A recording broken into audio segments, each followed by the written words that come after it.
بسم اللہ الرحمن الرحیم الحمد للہ رب العالمین والصلاة والسلام علی اشرف الانبیاء والمرسلین نبینا محمد وعلی آلہ وصحبہ اجمعین رب اشرح لی صدری ویسر لی امری واحلل عقدۃ من لسانی یفقہوا قولی۔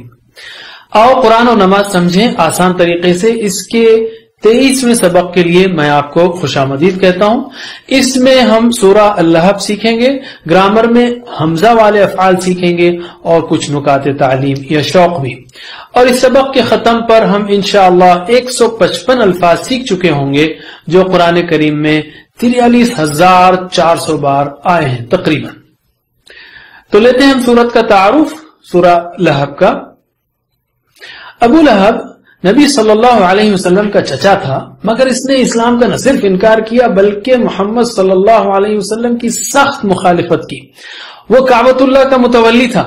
اللہ کے اس گھر میں 360 بت رکھے ہوئے تھے۔ ابو لہب کی ضد تھی کہ یہ گھر بتوں ہی کا گھر رہے۔ جب نبی صلی اللہ علیہ وسلم نے عام قبائل کے سامنے اپنی دعوت پیش کی تو ابو لہب لوگوں کو بہکاتا رہا۔ ایک صحابی کا بیان ہے کہ میں نے ذوالمجاز کے بازار میں رسول اللہ صلی اللہ علیہ وسلم کو دیکھا کہ آپ کہہ رہے ہیں لوگوں لا الہ الا اللہ کہو فلاح پاؤ گے، اور آپ کے پیچھے ایک شخص کہتا جاتا تھا کہ یہ شخص جھوٹا ہے، اس کی بات نہ مانو۔ میں نے لوگوں سے پوچھا یہ کون ہے؟ انہوں نے کہا یہ ان کا چچا ابو لہب ہے۔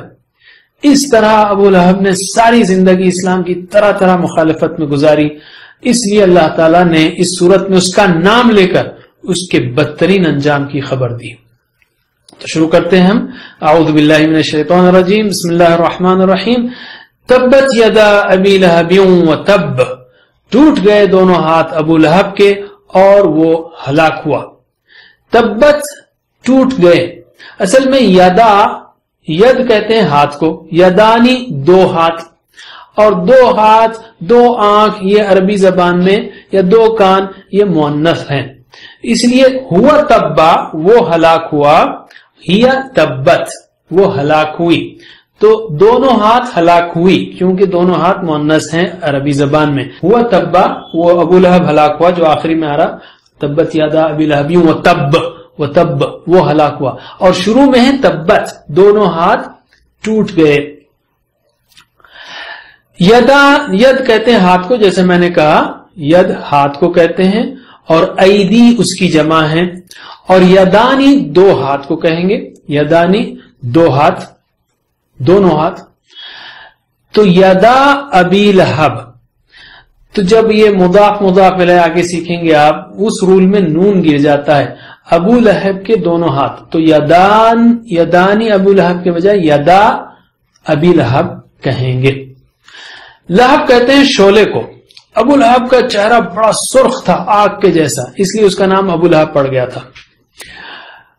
محمد صلی اللہ علیہ وسلم نے مکے میں رسول بنائے جانے کے بعد شروع کے دور میں صفا کی پہاڑی پر چڑھ کر پکارا یا صباحا، یہ ایک سٹائل تھا، یعنی لوگوں خطرے سے ہوشیار ہو جاؤ۔ لوگ آپ کی پکار کو سن کر جمع ہو گئے۔ آپ نے فرمایا اگر میں تمہیں یہ بتاؤں کہ اس پہاڑ کے پیچھے ایک لشکر تم پر حملہ کرنے کے لیے آ رہا ہے تو کیا تم میری بات سچ مانو گے؟ لوگوں نے کہا ہم نے آپ کو کبھی جھوٹ بولتے نہیں دیکھا۔ تو آپ نے فرمایا صلی اللہ علیہ وسلم تو دیکھو میں تمہیں آنے والے عظیم عذاب سے ڈراتا ہوں۔ یہ سن کر ابو لہب نے کہا تباہ ہو جائے تو، کیا تو نے ہمیں اسی لیے جمع کیا تھا؟ تو وہی تبت یا تبا کا لفظ اس نے استعمال کیا تھا، تو اللہ تعالیٰ نے اس کو دنیا و آخرت میں تباہ کر دیا۔ ابو لہب ساری زندگی اسی طرح دین کی مخالفت کرتا رہا، لیکن وہ اسلام کی مخالفت میں ناکام ہو گیا۔ جنگ جب اللہ تعالیٰ نے کہا وہ تبا اور تبت یدا، تو لازماً جب اللہ تعالیٰ نے کہا تو ہلاک ہو گیا۔ وہ جنگ بدر میں اس کے ساتھی مارے گئے، اس کی شان ختم ہو گئی۔ اس جنگ کے ایک ہفتے بعد ہی اس کو جلد کی بیماری لگ گئی اور اسی میں وہ مر گیا۔ 3 دن تک اس کی لاش سڑتی رہی کیونکہ کوئی اس کو ہاتھ نہیں لگانا چاہتا تھا۔ وہ ڈرتے تھے کہ کہیں ان کو بھی وہ بیماری نہ لگ جائے۔ آخرکار اس کے بیٹوں نے گڑھا کھدوایا اور لکڑیوں سے اس کی لاش کو ڈھکیل کر اس میں پھینکا اور دور ہی سے پتھر مٹی پھینک کر اسے ڈھانک دیا۔ آخرت میں تو وہ جہنم میں جا کر ہمیشہ کے لیے تباہ و برباد ہوگا۔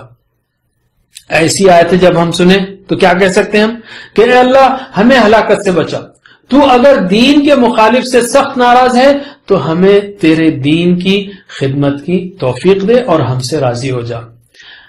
تو پریکٹس کیجئے. تبت ٹوٹ گئے, یدا دونوں ہاتھ, ابی لہب ابو لہب کے, وتب اور وہ ہلاک ہوا.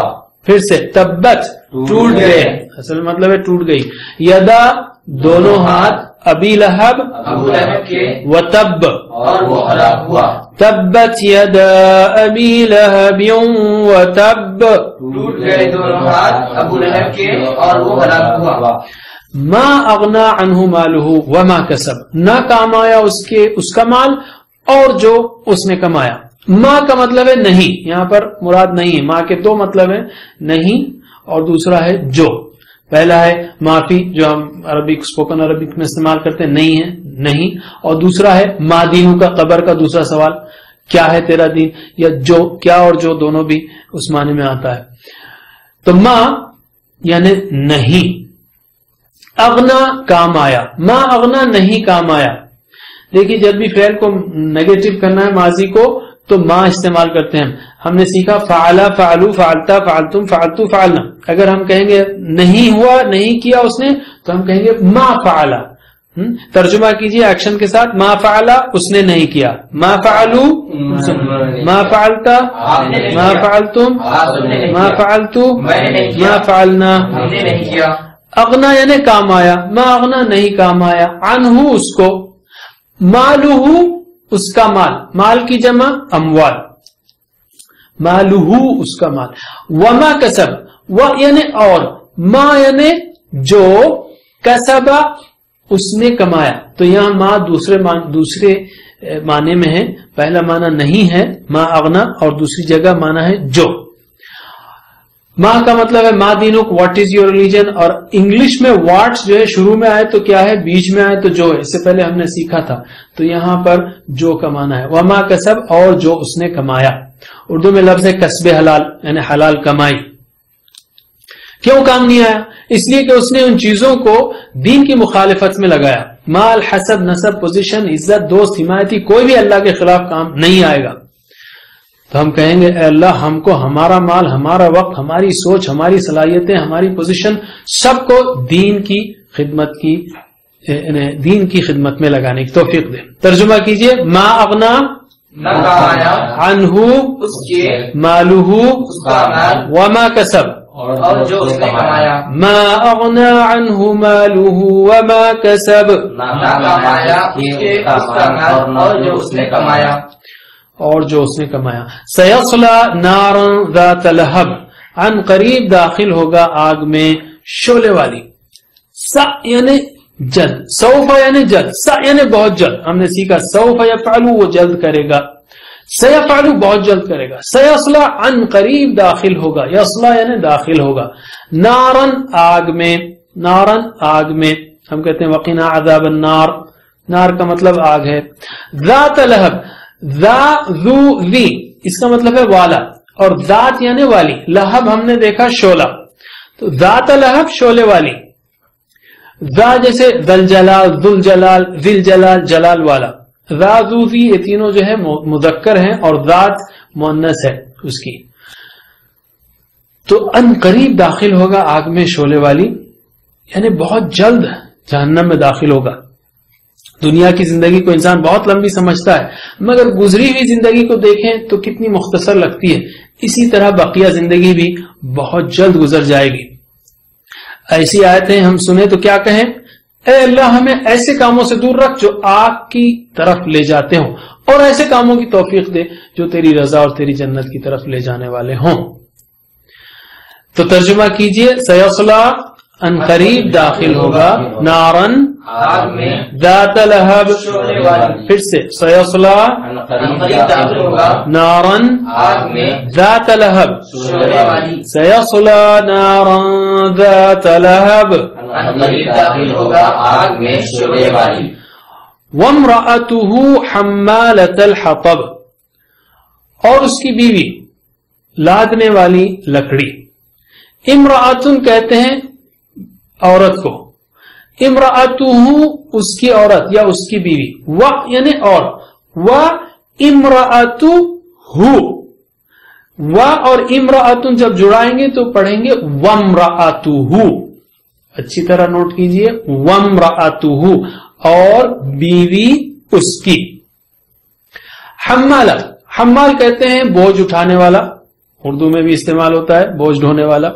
اور حمال کی مؤنث حمالہ، مسلم کی مسلمہ، مؤمن کی مؤمنہ، حمال کی حمالہ، بوجھ اٹھانے والی، بوجھ ڈھونے والی. الحطب، لکڑی، ایندھن والی لکڑی. الحطب، ایندھن والی لکڑی. یہاں پر بیوی کا ذکر کیوں کیا اللہ تعالیٰ نے؟ اس لیے کہ وہ بھی ابو لہب کے ساتھ دین کی مخالفت میں شریک تھی، پڑوسن تھی، اور انتہائی خراب پڑوسن تھی. چاچی اور چاچی ہونے کے باوجود آپ صلی اللہ علیہ وسلم سے بہت برا سلوک کرتی تھی. ایسی آیتوں پر ہم کیا کہہ سکتے ہیں کہ اے اللہ ہمارے گھر والوں کو ہمارے ساتھ دین کے کام کرنے کی توفیق دے، ہم کو گھر میں روزانہ قرآن، حدیث، سیرت وغیرہ پڑھنے کی اور ایک دوسرے کو سنانے کی توفیق دے، تاکہ ہمارے گھر والے بھی دین کی خدمت کے لیے تیار ہوں.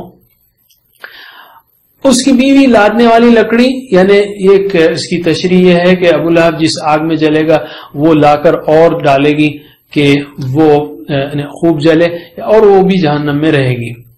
تو ترجمہ کیجئے، وامرأتہ، اور اس کی بیوی، حمالہ، لادنے والی الحطب، لکڑی، وامرأتہ حمالۃ الحطب، اور اس کی بیوی لادنے والی لکڑی.